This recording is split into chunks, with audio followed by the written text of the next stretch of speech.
Hi everybody, today I'm going to read you the story about Adam and Eve, and then I'm going to show you how to make your Adam and Eve art project. On that same day, God said, "Now I will create people. I will make them my image. I will give them a conscience so they can think, know, and love me and each other. I will make them masters of everything I have made so they can take care of it." Then God took dust from the dry land and he formed Adam, the first man. God gave Adam his shape and breathed life through his nostrils. So Adam became alive and started to breathe like all living things do. Adam opened his eyes and found himself in a wonderful garden called Eden, which God had created for him. Adam was excited about all the many animals that were surrounding him in the Garden of Eden, and he began to give all the animals names and tell them from one another. Adam pointed at the different animals and called them giraffe, rhinoceros, hippopotamus, kangaroo, crocodile, lion, and on he went, naming all the many animals God had brought before him. Adam could play with the animals if he wanted. None of the animals were dangerous. They all got along. But Adam felt lonely because among all the living beings, he did not find anything that looked like him.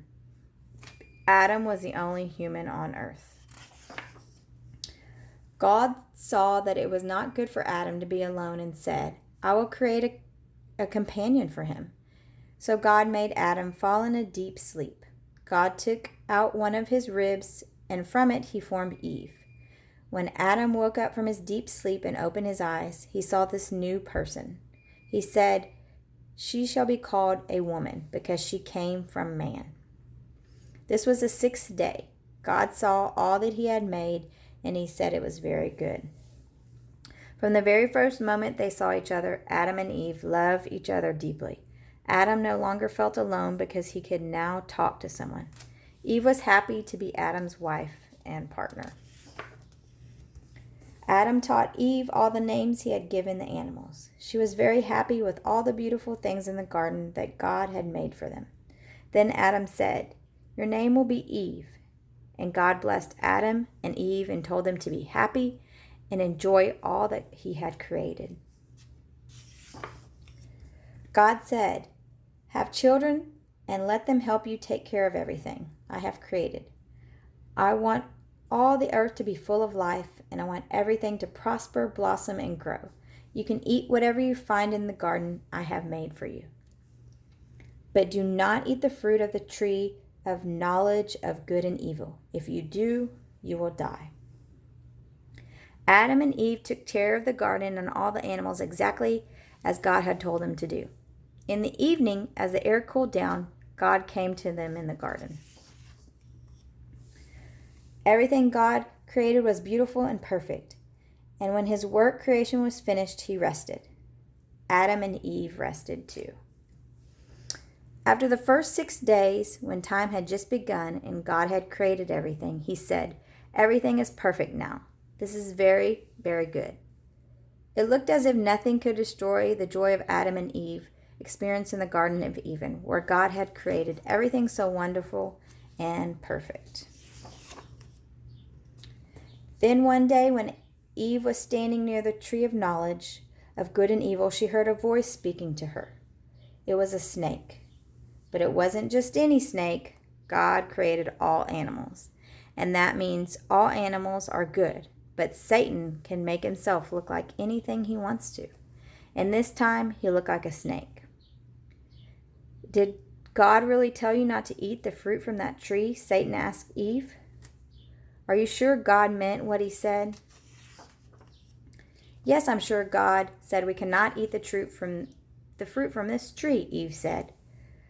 "But are you sure you cannot even have a little bite from the fruit? It won't really hurt you," Satan tempted.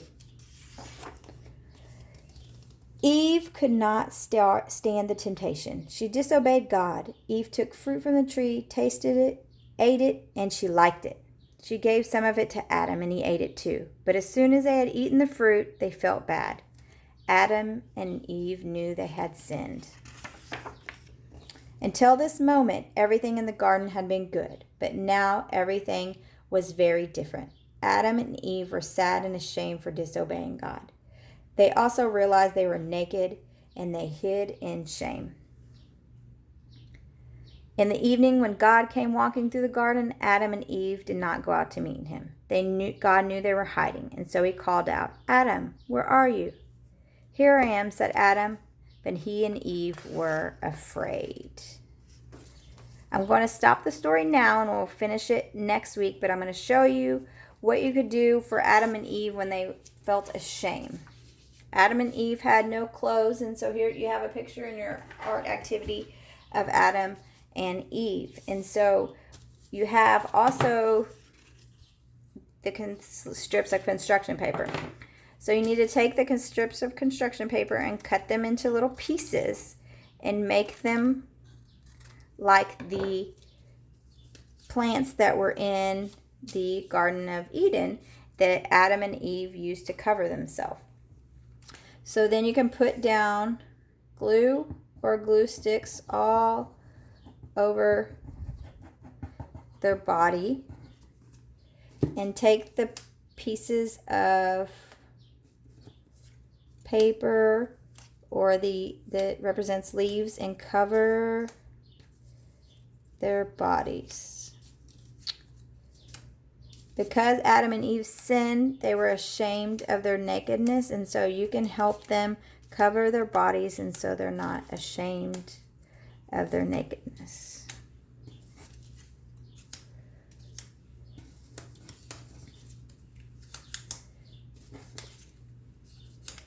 And once they're all covered, you're done, and then you can listen to my story again if you'd like. Cut the little pictures out and act out the story with Adam and Eve and the snake. And you can role play what happened with Adam and Eve when God created the earth. This is the end of the story of Adam and Eve, and I'll see you next time for the story about the creation. Bye.